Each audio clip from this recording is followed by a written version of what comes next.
오늘의 주제는 24번째 시간 성도의 견인이에요. 견인, 말이 좀 어려운데 그 견인차가 끌고 간다는 때 그 견인이에요.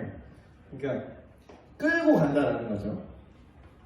일단은 성도는 하나님께서 구원에 이르기까지 끌고 가신다. 성도의 견인 해놓고 그리스도인으로 남아있기 라고. 지난 꽤 옛날 몇 주 전인가요? 그때 다뤘던 예정이냐 예지예정이냐, 쉽게 말해서 하나님의 주권 관점으로 볼 거냐 인간의 반응 관점으로 볼 거냐, 그런 두 측면이 계속해서 가는데 이 구원의 완성이라고 할까요? 구원의 확신, 구원의 확신이라는 주제 안에서도 이 두 가지 관점이 계속해서 이제 있는 거죠. 하나님 편에서 보면은 우리를 끝까지 끌고 가시는 거고, 인간의 편에서 봤을 때는, 인간의 관점으로 봤을 때는 결국 끝까지 구원을 받는다는 건 끝까지 그리스도인으로 남아 있는 걸 의미하는 거니까. 근데 그냥 쉽게 사람들이 이제 질문하거나 생각하는 관점은 근데 이렇게까지 자세하게 생각을 안 하죠. 그러면서 단편적으로 이런 이제 질문을 하죠. 한 번 구원은 영원한 것인가? 아니면 구원이 취소될 수 있는 건가? 우리가 진짜 거듭난 사람이라는 것을 어떻게 할 수 있나? 뭐 이런 질문들이 있을 수 있는데, 이거를 이제 논의할 때 항상 이게 우리가 무슨 주제에 대해서 얘기를 할 때 제일 중요한 거는 단어의 정의를 통일하는 거예요. 근데 구원이 뭔지에 대한 단어의 정의가 똑바로 되지 않은 상태에서 한번 구원받은 게 영원한 건가? 아니면은 취소될 수 있나? 이거는 둘이 싸울 여지가 아주 많죠. 구원이라는 게 여태까지 우리가 쭉 배워왔는데, 구원이라는 게 마치 만약에 구원의 그 단회적인 관점에서의 구원, 그러니까 거듭난 거, 중생한 거, 그것만을 좁은 의미의 구원을 얘기했을 때는 그 한번 구원받으면 영원한 거 아닌가? 이렇게 생각할 수도 있어요. 근데 또 계속해서 지금까지 얘기하는 게, 그 태어난 거듭남이 영적인 생명이 출생했으면은 자라나는 것까지 연결이 될 수밖에 없다. 그게 필연적이다. 그런 얘기를 했잖아요. 그러면 거듭났다고 하는데 과정 속에서 갑자기 나 예수 안 믿어. 나 이렇게 얘기를 해버린다면, 내지는 그렇게 표면적으로 교리적으로 그렇게 선언 안 할지라도 예수님을 안 믿는 것 같은 삶의 결정을 내린다면, 예를 들면 나는 기독교인인데 동성애는 교회 안에 받아들여져야 돼. 이거는 모순이죠. 그 사람 기독교인이 아니거나 네, 그렇죠. 그 사람 기독교인이면서 그런 생각을 할 수는 없는 거예요. 근데 이게 참 그게 같이 가는 거라고 착각을 하는 사람들이 너무 많다는 게 문제예요.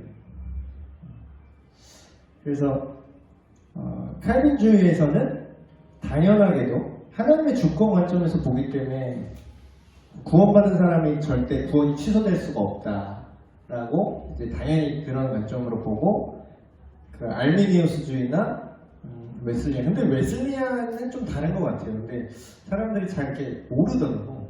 정립이 잘 안 돼 있는데, 어쨌든 알미니우스주의의 한정에서 그 사람이 어떻게 사느냐에 따라서 구원이 취소된다라기보다는 사실상 구원에 이르지 못할 수 있다.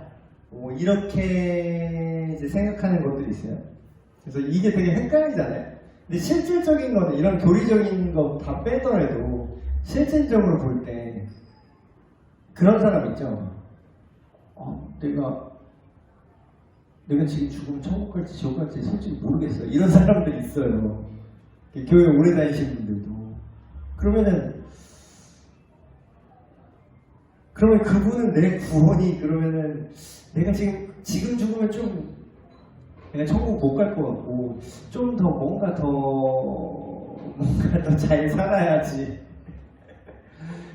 그 생각 자체가 내가 지금 확신을 못 한다는 것 자체가 어떤 의미에서는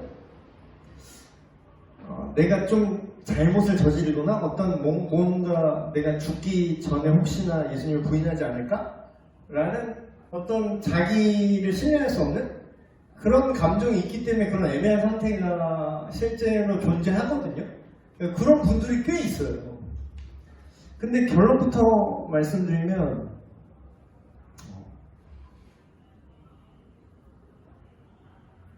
성경은 이렇게 아리까리한 상태가 정상적이라고 말하지 않습니다.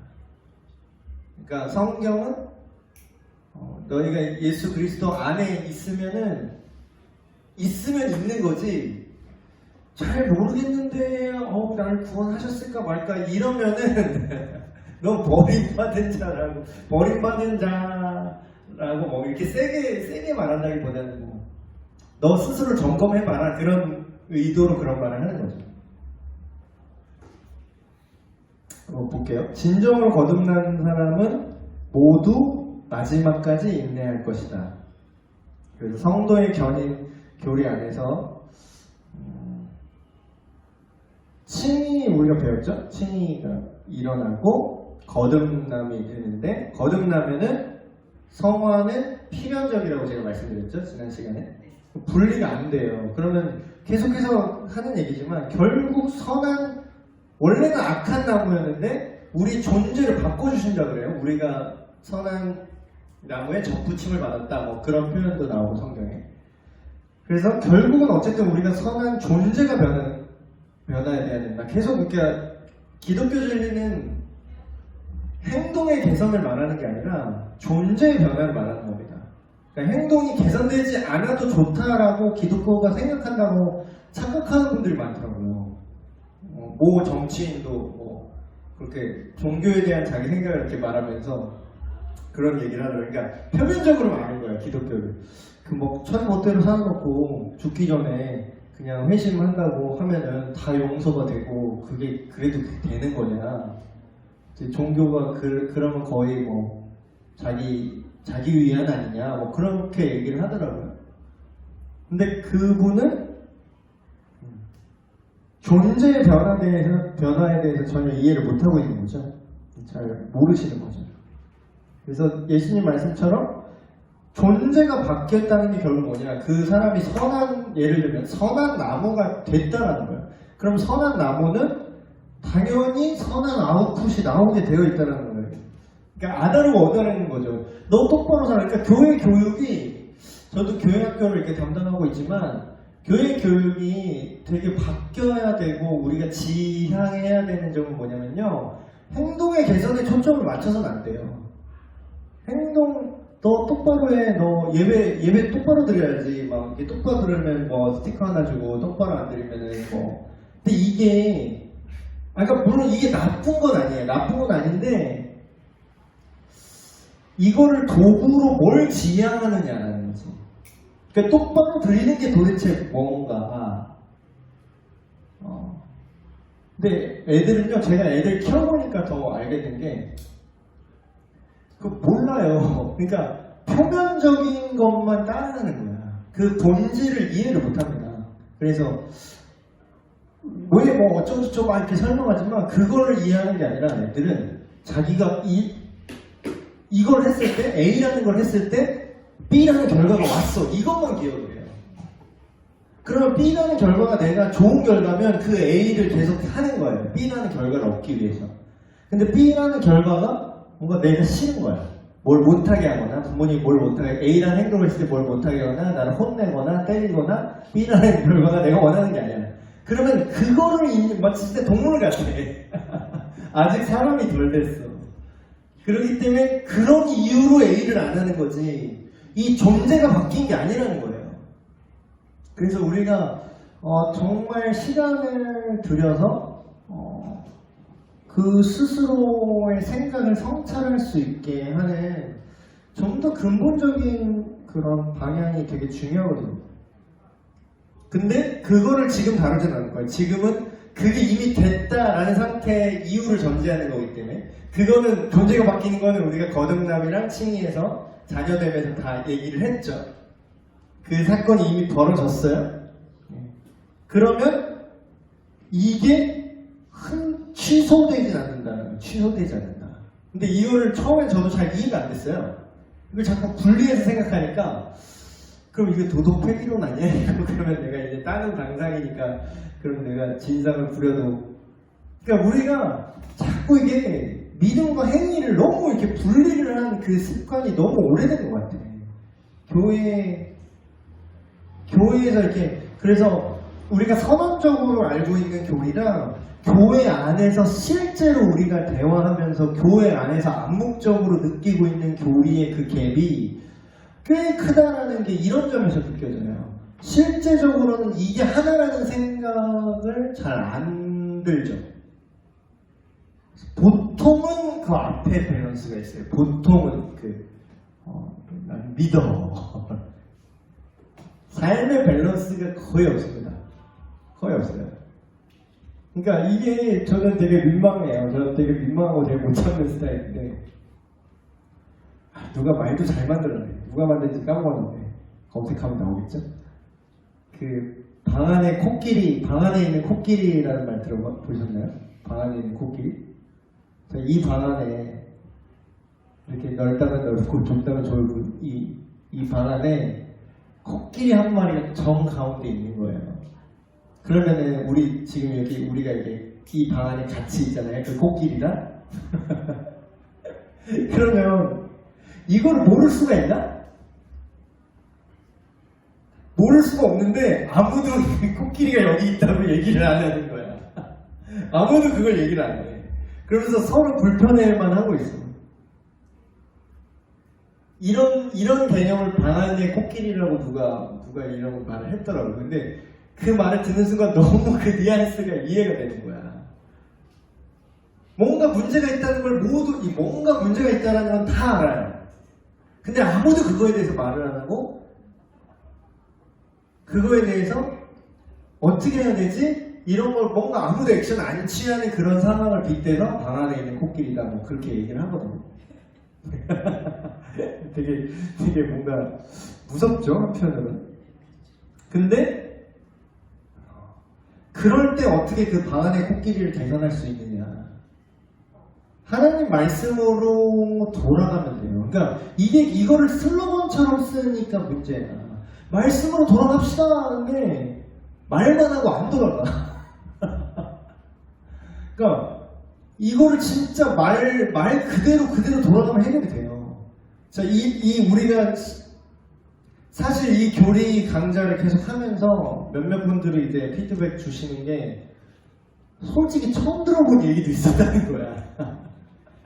근데 이게 지금 제가 24과째 지금 이 강의를 진행하고 있는데 여기 지금까지 해온 앞으로 34과까지 할 건데 여기 있는 개념은요 더 이상 추려서 뺄 게 없는 개념들만 제가 강의하는 거예요.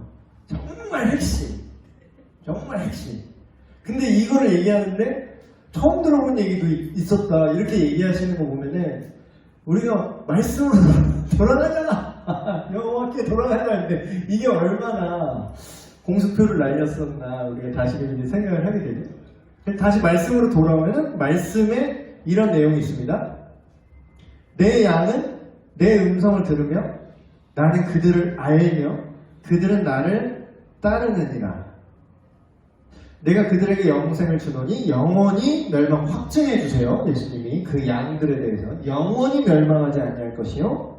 또 여기서 또 성도의 견인이라는 표현이 여기서 나오는데 그들을 내 손에서 빼앗을 자가 없느니라. 그럼 뭐예요? 구원이 취소된다는 거예요? 취소되지 않는다는 거예요?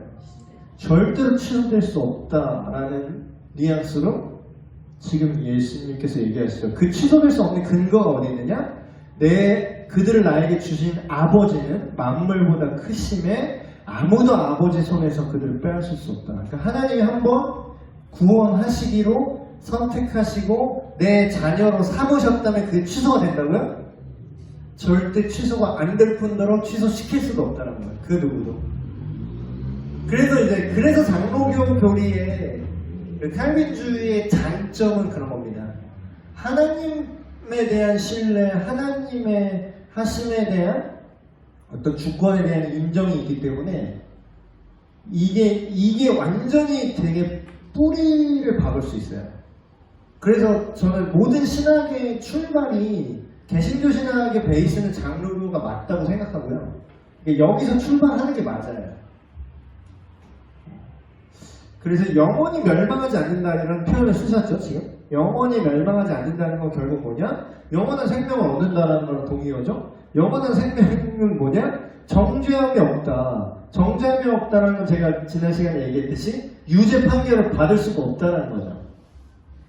그거를 다른 말로 인침, 실링이라고 하고 우리 익숙한 표현 개런티라고 해요. 개런티가 뭐 2년 개런티 이러면 뭐예요? 차 샀는데 3년 보증 그러면 그 안에 무슨 고장이 나도 완전히 다 보증을 해서 무조건 다 되게끔 만들어주겠다 이 얘기잖아요. 보증을 한다는 거. 근데 거듭난 사람 안에 이게 성령론이랑 또 연결되는데 거듭난 그리스도인 안에는 하나님의 영인 성령님이 찾아오셔서 함께 우리가 죽는 그날까지 죽는 그날까지가 아니라 영원이죠. 계속 영원히 하나님이 우리와 영원히 함께 하신다는 그 약속이 실제로 이루어지는 게 성령님의 내주하심인데 그거를 뭐라고 말하냐면 그거 성령님 자체를 보증이라고 해요. 그래서 계시록에 보면은 그 신천지는 막 헛소리 하는 게 그 인침받은 거에 대해서 얘기하면서 또 그 666 음모론자들이 얘기하는 게 그거잖아요. 사탄의 마귀의 인을 받으면 구원받지 못하고 하나님의 인을 받으면 그게 두 인을 대조해요. 세상에 구원받지 못하는 자들이 받을 인에 대해서 그 머리와 이마와 그 오른 팔에 영원히 멸망받을 자의 인인데 그게 짐승의 수다 이러면서 그게 이제 계시록 13장 666 그 이슈잖아요.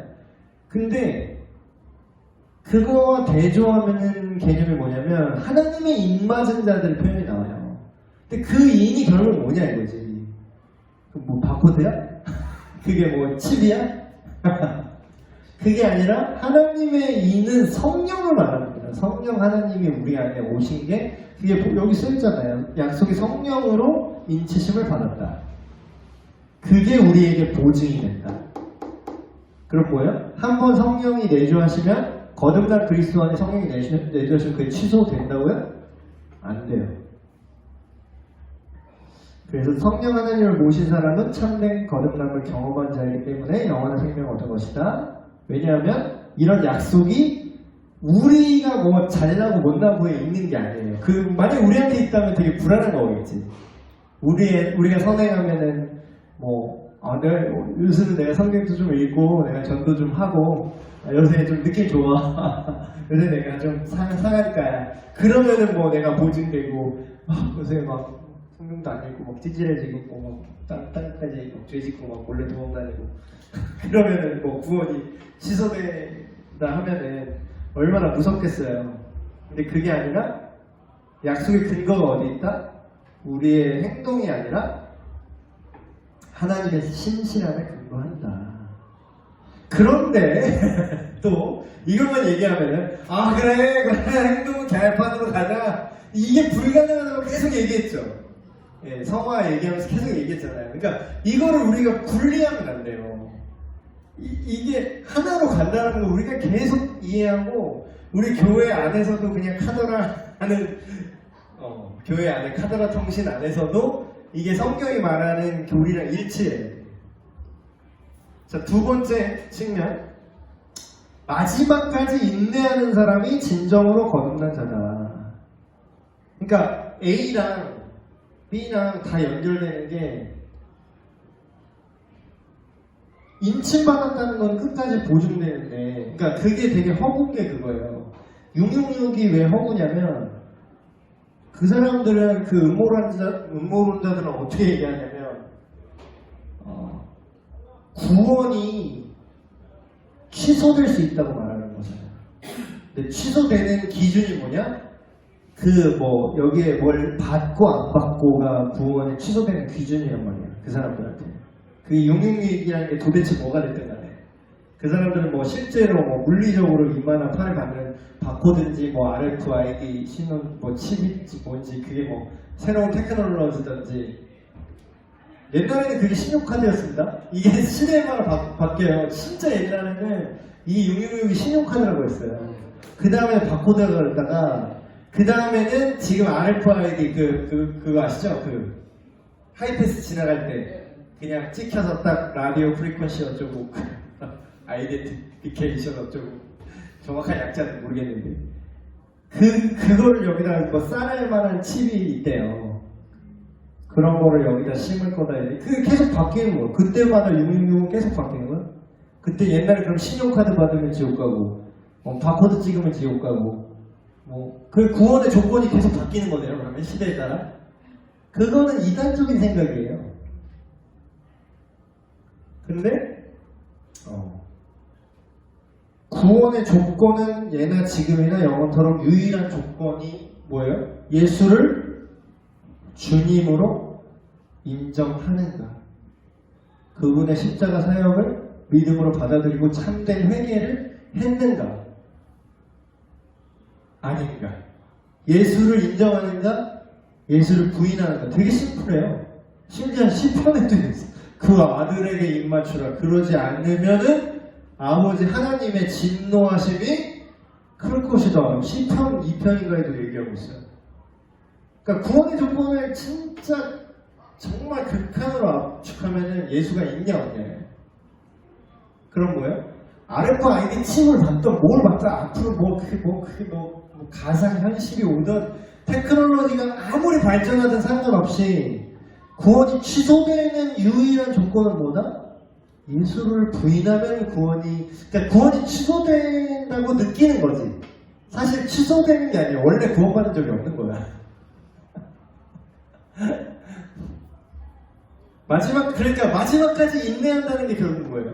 끝까지 예수님을 믿는 믿음 안에 머무는 거잖아요. stay의 개념이죠.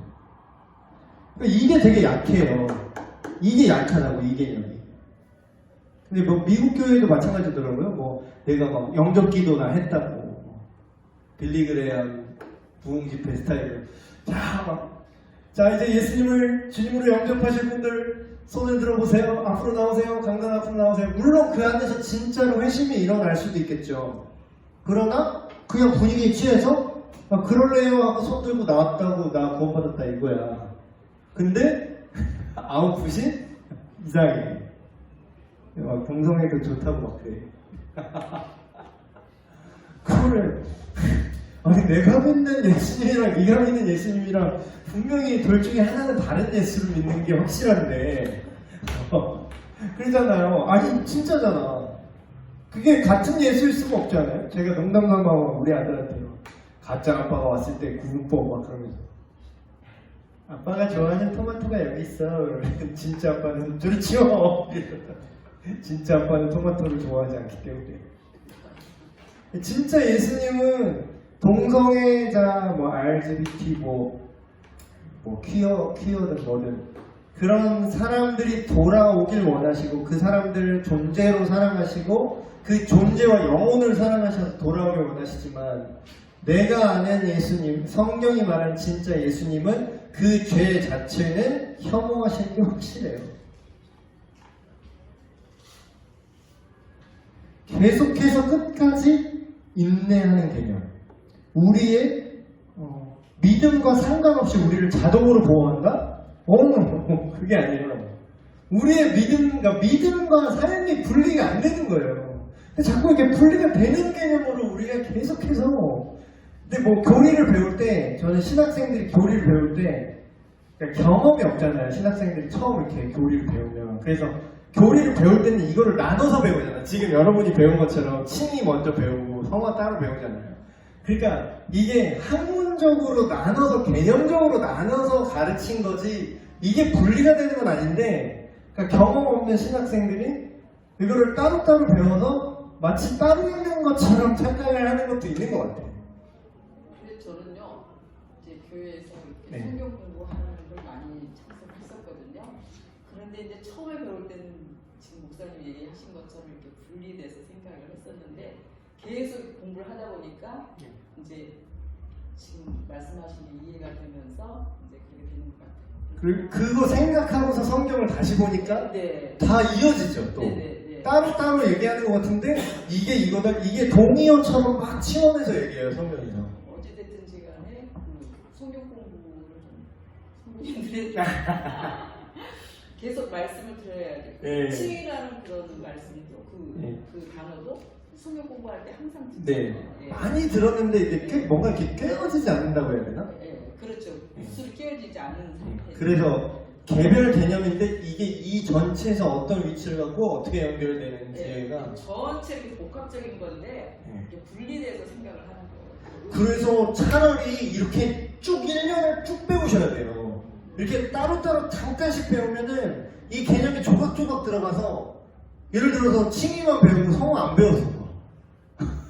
성어 시간에 안 나왔어. 그냥 칭의만 배웠어. 그러면 이렇게 밸런스가 이렇게 되는 거야. 아, 구원은 칭의구나. 이렇게 생각하는 거예요. 아니 그러니까 꼭 이렇게 배우는 시간도 중요하지만 어떤 그런 뭐랄까 그렇죠. 우리가 전체적으로 책 같은 거 있잖아요. 그런 예. 책자도 좀 예. 많이 봐야 될 것 같아요. 기독교 서적. 그래서 성경도 많이 보시지만 그런 뭐 기독교 서적도 되게 많이 읽는 게 중요해요. 네, 그거 읽는 게 굉장히 중요한 거예요. 저는 많이 읽는다고 하는 게 아니라 읽는 게 아니라. 그래서 우리의 믿음과 상관없이 자동적으로 우리를 보호하신다는 개념이 아니라 우리의 지속적인 믿음과 지속적인이 키포인트입니다. 지속적인 믿음과 신뢰로 하나님께서 내 안에 일하신다. 그리고 내 삶을 보호하실 것을 확신하는 거다. 그래서 예를 한번 들어볼게요. 우리 믿음이라는 개념이 유지돼야 된다라고 제가 얘기하잖아요. 근데 이거를 교리적으로만 이해하면은 이걸 잘 이해를 못 하시더라고요. 그래서 제가 그냥 일상생활로 이걸 설명해 드릴게요. 믿음이라는 건 눈에 안 보이죠. 근데 우리가 진짜 거듭났다라면은 믿음이 유지가 되는 게 정상이다라는 거예요. 이거는 제가 결혼 관계로 설명을 해볼게요. 예를 들어서 결혼식을 했다고 결혼 관계가 자동으로 유지됩니까? 결혼해본 분들은 정확히 아시네요. 당연하게도 결혼식을 했다고 결혼 관계가 유지되는 게 아니라 서로에 대한 신뢰가 결혼 관계를 끝까지 유지하고 함께한 힘이 되는 거죠. 그쵸? 그래서 성경은 계속 그리스도를 신랑이라고 예표하고 교회를 믿는 모든 성도들을 그의 신부로 이제 예표를 하는 거죠. 예시를 그렇게 되는 건데 하나님과 우리가 결혼관계라고 했을 때 이런 결혼식 예를 들면은 인간끼리 생각하면 그래 내가 신실한데 제가 배신할 수 있잖아요. 뭐 이렇게 생각할 수 있는데 문제는 우리 인간 대 하나님이라는 거예요. 이 두 관계인데 하나님은 절대 배신을 안 하신다는 거야. 그러니까 나는 타락하고 나는 배신할 수 있는데 인간은 한쪽은 무조건 신실한 조건이 그렇게 흔하지 않아요. 우리가 어떠한 관계에 있어서도 한쪽 변수를 완전히 고정상수로 완전히 고정시키고 이렇게 할 만한 게 흔하지 않습니다. 거의 없다고 보면 되지. 뭐 내가 진짜 믿는 뭐 삼성도 삼성은 안 망할 것 같잖아. 근데 뭐 언제 몰라요. 어떻게 될지 몰라. 뭐 대우가 망할 줄 알았어? 그 대기업이? 근데 하나님은 절대로 배신하거나 타락하지 않으시죠. 그렇기 때문에 이 관계를 유지하는 것 안에 이것이 존재한다. 이게 인간의 의지적인 부분이 필요한 거잖아요. 의지적인 부분이 필요하는데 그러니까 해야 되니까 하는 게 아니라는 거예요. 제가 되게 이게 설명드리고 싶은 게 이거를 교리로 이렇게 나무 토막처럼 이렇게 배우면은 이게 아까 깨어지지 않았다는 표현이 이런 거예요. 내가 의지를 가지면은 내가 그냥 노력해야 된다고 저도 옛날에 막 그렇게 생각했거든요. 이게 조화가 안 되는 거야. 하나님의 은혜를 구원하셨다는데 왜 내가 또 내가 구원을 유지한다는 개념이 좀 웃기지만 이 구원을 끝까지 유지해서 내가 죽고 하나님 영원한 하나님 나라에 임할 때까지 이 관계를 유지하는 게 포인트라면 관계를 유지하기 위해서 내가 노력을 해야 된다는 얘기잖아. 이렇게 생각하니까 불안해지는 거야. 내가 노력을 할 수 있을까? 그러니까 나도 왔다 갔다 하거든요. 근데 이거를 뒤에 뭐 얘기하려고 했는데 미리 스포일러 해버리면 이게 경향성으로 생각하면 될 것 같아요. 경향성. 그러니까 내가 완벽히 행동해야 돼 라고 생각하면 못해요. 근데 하나님이 우리한테 요구하는 게 완벽을 요구하는 게 아니라 뭐랄까 그 확실한 확정된 관계 안에서 오는 삶의 경향성이라고 할까? 예를 하나 들어볼게요. 마지막에 이게 결론부에 나오는 예인데 질문을 하셔서 제가 미리 얘기를 할게요. 결혼식이 되게 중요한데 결혼식 때 요새 그러니까 주례 없는 결혼식 하면 안 돼. 자꾸 주례 없는 결혼식이 요새 유행한다고 하더라고요. 주례 없는 결혼식이 그러니까 형식을 자유롭게 할 수는 있다고 생각해요. 근데 주례가 없으면 뭐가 없는 거냐면 결혼 서약이 없는 거야. 그러니까 결혼 서약을 주례 없이 자기끼리 한다면 뭐 그럴 수도 있겠다 하는데 주례 없는 결혼식은 보통 요새 말하는 막 젊은 사람들이 하는 주례 없는 결혼식 좋다고 하는 사람들이 하는 거는 결혼 서약이 없어요, 그 안에. 근데 이 결혼 서약이 왜 중요하냐면 그게 평생을 함께 하겠다는 진정한 연합을 얘기하는 거거든요. 근데 제가 이제 제 결혼할 때도 생각을 해볼게요. 생각해보면 진짜 웃긴 게 결혼식을 할 때 결혼 서약을 하잖아요. 신랑 신부한 씨는 신부 현주 씨를 아내로 맞아 뭐 괴로우나 즐거우나 눈이 오나 비가 오나 뭐 머리가 거부나 파풀이 되나 병이 들었을 때나 건강할 때나 언제나 함께하고 언제나 죽음이 둘을 갈라놓기 전까지 함께 하시기로 서로를 향해 헌신하기로 서로를 영원히 사랑하기로 서약하십니까? 네 해야 되잖아요. 근데 그때 할 때 그 서약을 하잖아요. 서약을 할 때 저는 그래요. 근데 보통은 그럴 것 같아. 내가 그 서약을 듣고 엄숙하게 그 서약을 네 할 때 근데 내가 살다가 한 3년쯤 살다가 내가 배신되면 어떡하지? 이걸 고민한 적이 한 번도 없어. 이게 어떤 느낌인지 알겠어요? 내가 실제로 이혼을 안 할 거다라는 내 심력으로 그걸 확신하는 게 아니라 그냥 그거를 계산하면서 시작하는 커플이 아무도 없다라고요. 제대로 된 커플이라면.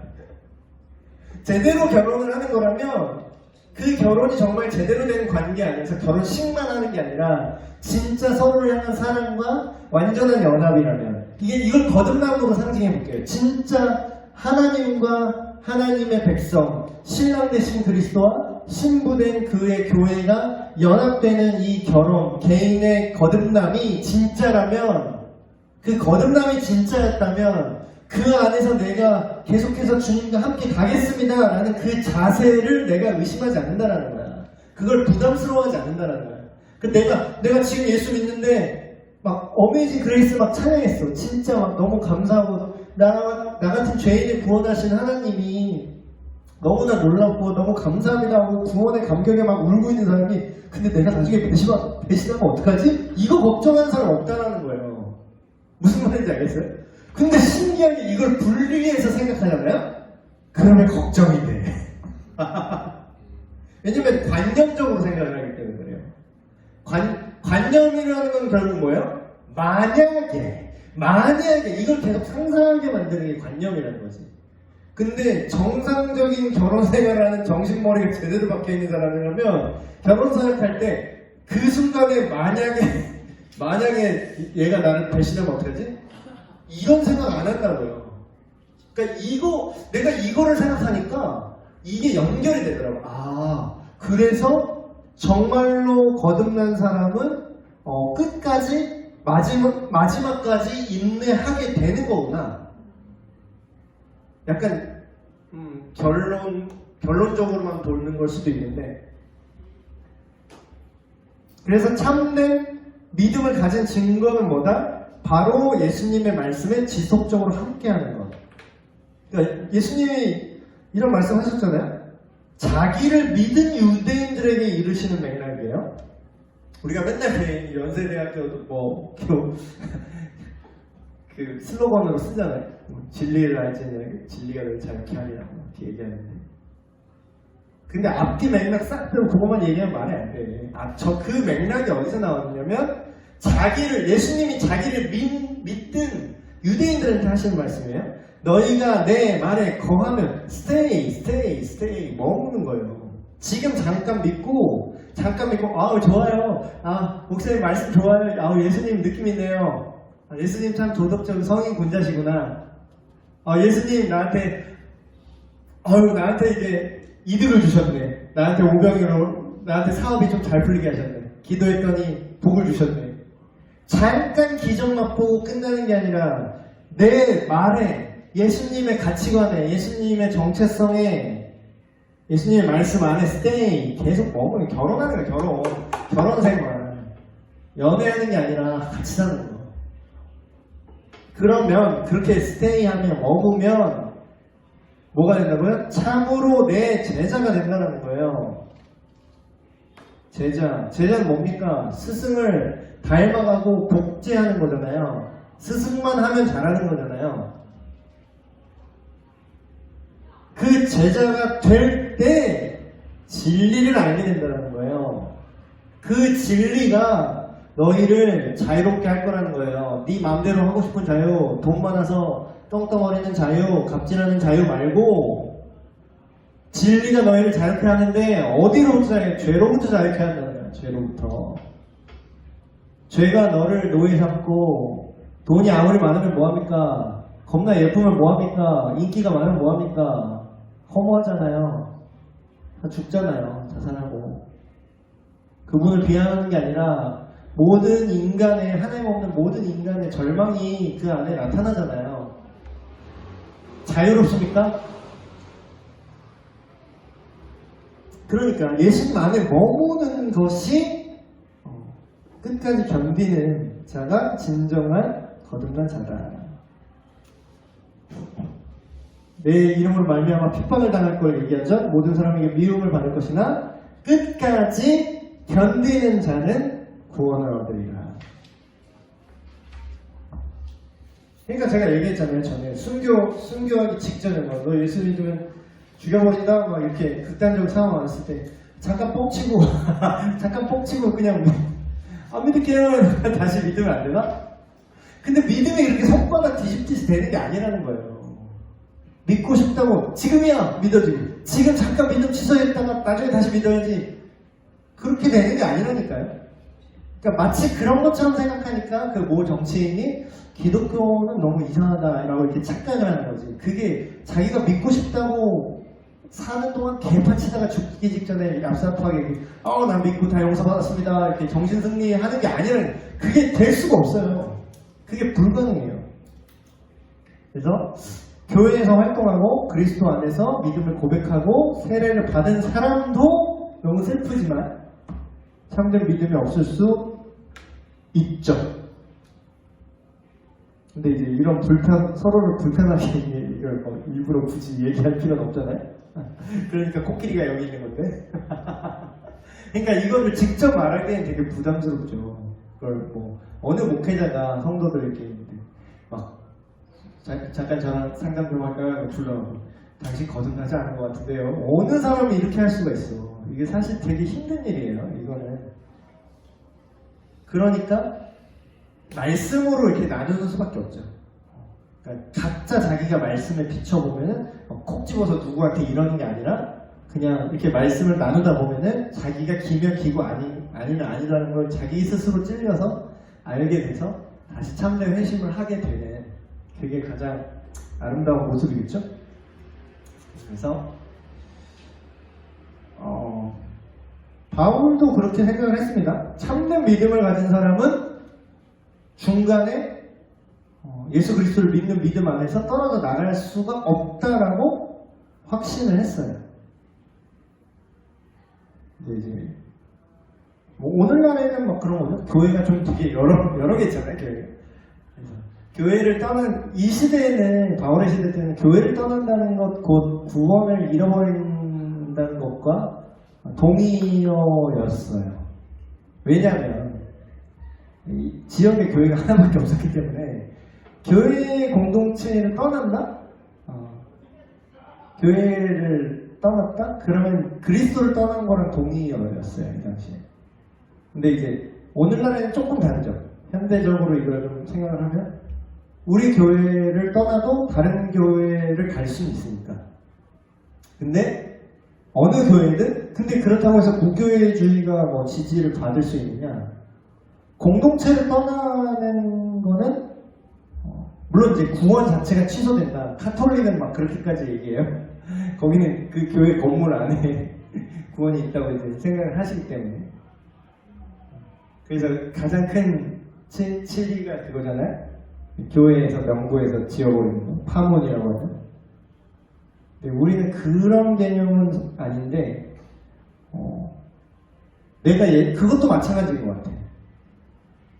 내가 예수를 믿지만 교회는 믿습니다 라는 말이 정확한 말은 아닌 것 같아요. 그러니까 본인이 무슨 얘기를 하는지 지금 자기가 잘 모르고 하는 얘기 같아요. 그 사람 속에 교회는 싫은데 예수님은 나는 믿지만 교회는 싫어요. 교회 공동체에 함께 하지 않을 거예요. 그러면은 천국 가면 어떻게 하려고요? 다 공동체인데 혼자 천국 못 들어오고 혼자 이러고 있을 거예요? 하나님만 사랑한다고? 그러니까 교회 공동체 현대적인 개념으로 교회를 떠나서 다른 교회에 가면 되지. 그래 다른 교회에 가서 새로운 공동체에 정착을 하시는 건 맞는데 어느 교회에도 출석하지 않고 어느 교회에도 등록하지 않고 지역교회, 그러니까 눈에 보이는 로컬 처치, 진짜 우리가 정신만 영어만 있는 게 아니잖아요. 우리 몸뚱이가 있잖아요. 그럼 우리가 지금 북한 성도들은 뭐 소리내서 찬양도 못 부르고 기도도 못하고 성경도 대놓고 못 읽는 판에 우리가 몸뚱이를 갖고 있는데 우리가 모여서 함께 예배드리지 않는다? 모여서 함께 말씀드리지 않는다? 모여서 함께 찬양하지 않는다? 기도하지 않는다? 서로 교제하지 않는다? 그러면서 난 예수를 믿는다? 당신이 믿는 예수님이랑 내가 믿는 예수님이랑 다른 것 같은데. 그러니까 이게 모든 관점에서 적용이 될 것 같아요. 교회론에도 그러니까 구원론과 교회론이랑 이제 겹치는 부분들이 있죠. 그래서 성도의 교제를 떨어져 나갔다는 건 뭐예요? 결국 어느 교회에도 다니지 않고 하나님 말씀을 저버리고 예수 그리스도의 이 땅의 공동체에 속하지 않는다라는 건 뭐예요? 그 사람이 구원이 취소된 게 아니라 처음부터 믿지 않았다는 거예요. 처음부터 예수 안에 있지 않았다는 거죠. 그러니까 전도를 다시 해야 되는 거지. 그러니까 복음을, 그러니까 회심부터 다시 시작해야 되는 거예요. 다시. 그러니까 그분은 복음을 더 들으셔야 돼요. 그러니까 그분이 실망한 건 이해해요. 교회의 어떤 행정적인 거나 어떤 조직적인 거나 아니면은 목회자도 사람이잖아요. 실수할 수 있는 거고. 그 어떤 면에서 이제 마음 아프게 상처 입힐 수 있죠. 아니면 성도님들 간에 싸웠다거나. 상처 입은 건 이해는 하지만 그렇다고 해서 그게 교회를 떠날 이유가 되느냐? 교회를 떠나는 게 정당화되느냐? 절대 그럴 수 없죠. 그래서 우리가 시작할 때 확신한 것을 끝까지 잡고 있으면 그리스도와 함께 참여자가 됩니다. 그래서 이걸 우리가 좀 착각하는 게 구원에 이르는 믿음이라고 이렇게 얘기했을 때 믿음을 막 무슨 이렇게 게이지 같은 개념으로 생각을 하세요. 그래서 어느 70% 이상 게이지가 차면 구원받고 이 믿음이라는 알 수 없는 그 믿음이라는 그러는 어떤 게이지라는 개념으로 생각해서 이게 내 믿음이 좀 떨어진 것 같아. 70% 밑으로 떨어졌어. 그러면은 구원이 실시간으로 손바닥 뒤집듯이 뒤집어지는 게 아니라 처음에 심긴 씨앗이 좋은 씨앗이면요 실시간으로 좋은 열매를 점점 맺어 나가게 성장한다라는 거예요.